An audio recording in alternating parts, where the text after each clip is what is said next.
while there's probably people listening, of course, that say, you know what, Bill, I love the work I do. I love the career I'm in. It brings me tremendous fulfillment. I don't ever want to stop. Yeah, I get a lot of, I think one is habits, right?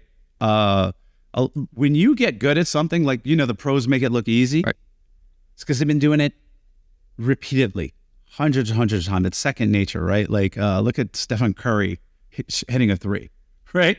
It's like, I love hitting threes, right? Like, and so if you put a rat in a wheel, right, you got to give them the cheese, and they love the cheese, but eventually you don't even have to give them the cheese. You just show them the wheel and they'll start running, and they love running, and they forget the connection to why they were running. They were running for the cheese, right? And so I use that for people in life, and a lot of it I think is just habituated. The second thing is that I believe, and this is not like human beings are puzzle-solving AIs. We love solving puzzles, right? And so the puzzle of work is the thing that people know they love solving, and it's the only puzzle they know. But that doesn't mean that's the optimal thing they should be doing with their life and their only source of enjoyment. I had a conversation just the other day. We were talking about the Monty Hall question. Do you know the Monty Hall question? No. So there's 3 doors, the guy picks a door for the prize, and then Monty Hall opens up one of the 2 doors that doesn't have the prize and then asks the person, would you like to switch? Mm-hmm. Right? And the mathematical answer is you always switch, right? And people are like, why? I says, well, now you have a 50-50 chance, and when you first guessed it was 1/3, and sometimes people still don't get it. But I like to expand it out to infinity. Let's say I presented you, there's 1 door with a prize and there's 1,000,000 doors, right? I say, pick a door. You pick 1 door. Then I eliminate 998 other doors so that there's only 2 doors. And I said, okay, do you want to stick with your original choice or do you want to switch? Everybody goes, yeah, I would want to switch, right? Like, what's the odds that I picked the right prize? I say that's life. People wind up in a job like, I'm an attorney and I'm doing a thing and this is what, and I love it. And I was like, yeah, but is it really the best thing you should be doing with your life? What's the odds that you happenstance fell into the best thing you should be doing for your life out of the millions of things you can be doing in the world, right? And the issue is you've been habituated. You like the people. You've been trained to eat near work.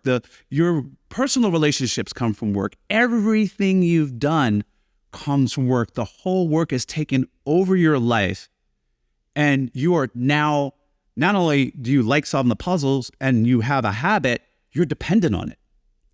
Well, a lot of people leave work. They don't know how to socialize. They don't know how to meet their neighbors. They don't know how to do anything. You know what I mean? They don't know how, these are atrophied muscles that they haven't used. And so that's my theory on why you have a lot of resistance. Like, I just love my work. I do the work, whatever. It's like, I can't really argue with that.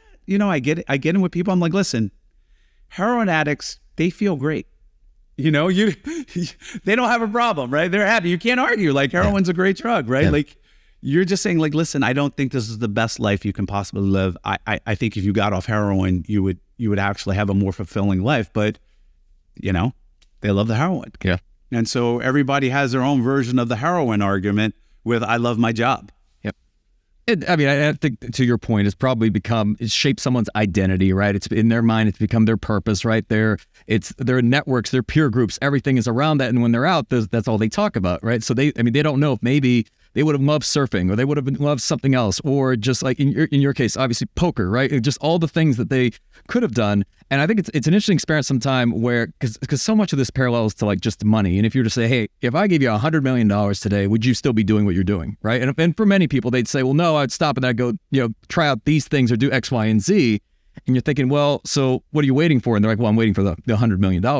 So I'm curious, from your standpoint, where I think in the book you mentioned that, while many financial planners, they're of the mentality, not all, but just of save. They're thinking about the future, thinking about retirement.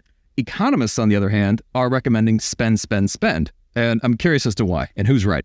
Yeah. Well, look, just backing up a little bit, going back to that, like, not only like, I love my job. It's that when you talk to somebody who loves their job, you got to deconstruct it.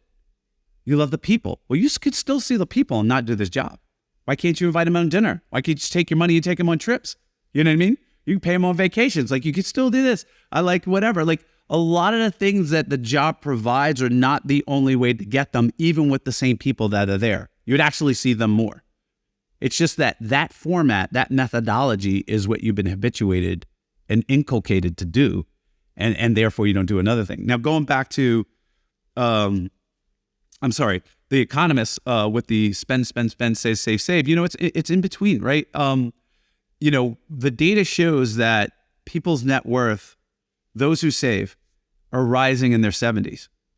And I'm like, my head is ready to explode. I'm like, what the fuck? Like, when is the party? Like, I don't mind people saving. I'm just like, tell me, what are you saving for and when is the party?